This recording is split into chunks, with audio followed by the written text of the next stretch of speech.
Now, it's interesting how Spirit tells you to do things, and a lot of our path is to follow instructions.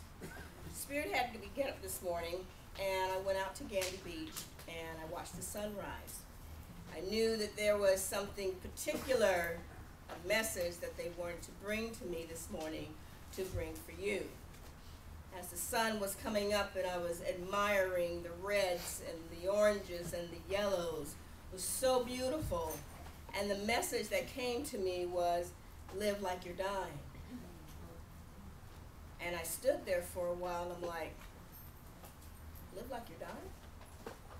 I already know that. Is that all? I was expecting something like profound, you know. So I was like, okay, all right, well, that's the message that you've got for me. All right, so I got out my sermon, and I'm kind of running through my sermon and talking to the birds, you know, giving them the sermon. They were all around me. They flew off as soon as I started talking. So I don't know if that was a good omen or not. When I stopped, they came back, you know. Okay, I'm a crazy human. She's done talking now, so let's go back. But I get in the car, and I'm pulling off, and I turn on my radio, and the song, Live Like You're Dying, comes on. Wow. And I was like, okay, Sheila, so you were looking for profound? Can you get yourself out of the way, girl? Now, I don't know who this song was by, and it was on Mix 100.7, and it sounded like a country song. Who was that? Okay, I'm putting out my wish. I need that song on a CD. I don't need the whole CD. If anybody's got it, thank you, darling. Please, I need that song. Because when I listened to the words of that song, I was like, you know what? Here's your profoundness. Live like you're dying. Life is very, very precious. And time is short and relative, and we know that time is relative. But here on the third dimension, we have to honor that. So if there's someone that you have to say something to, you gotta say it. You haven't told somebody you love them in a while, let them know. You need to forgive somebody or ask for forgiveness. You need to do that. Don't wait. Don't wait. Live like you're dying. Live like you're dying. Our harmony gym this morning is something called the pastor's cat.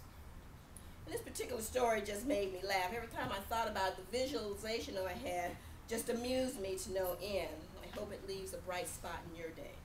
Whoever said the Creator doesn't have a sense of humor? Dwight Nelson recently told the true story about the pastor in his church. He had a kitten that climbed up on a tree in his backyard and then was afraid to come down. Pastor coaxed, offered warm milk, etc., etc. The kitten still would not come down. The tree was not sturdy enough to climb, so the pastor decided if he tied a rope to his car and pulled it just until the tree bent down, he could reach up and get the kitten. Well, that's what he did, all the while checking his progress in the car. He then figured if he went just a little bit further, the tree would be bent sufficiently for him to reach the kitten. But as he moved the car a little further, the rope broke. The tree went boing, and the kitten instantly sailed through the air, out of sight. The pastor felt terrible. He walked all over the neighborhood asking people if they'd seen a little kitten. No, nobody had seen a stray kitten. So he prayed, Lord, I commit this kitten to your keeping. And he went on about his business.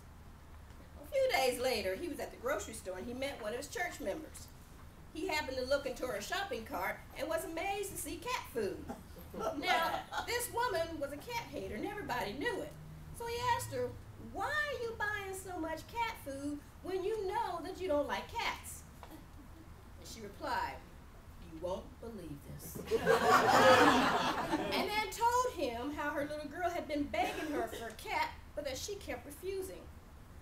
Then a few days before, the child had begged again, so the mom finally told her little girl, well, if God gives you a cat, I'll let you keep it. She told the pastor, I watched my child go out in the yard, get on her knees, and ask the Lord for a cat. And really, Pastor, you won't believe this, but I saw it with my own eyes. A kitten suddenly came flying out of the blue sky with his paws out and landed right in front of her.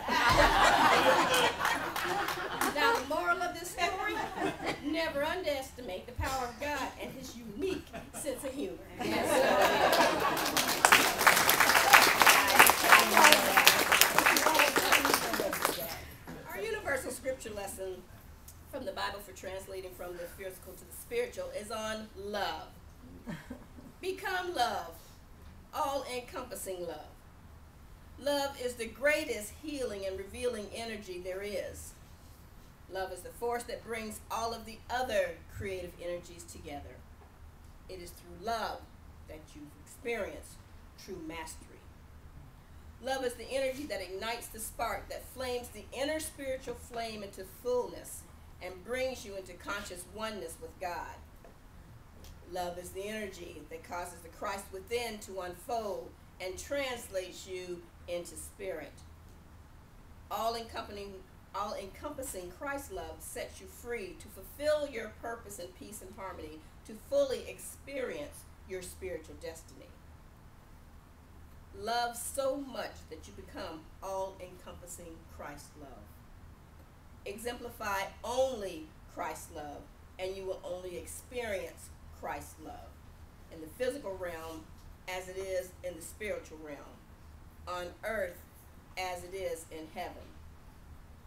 Love God, all that is, with all that you are.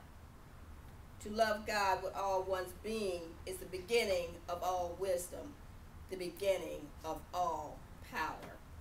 May this universal scripture lesson open up to you the realization of our oneness with the All One.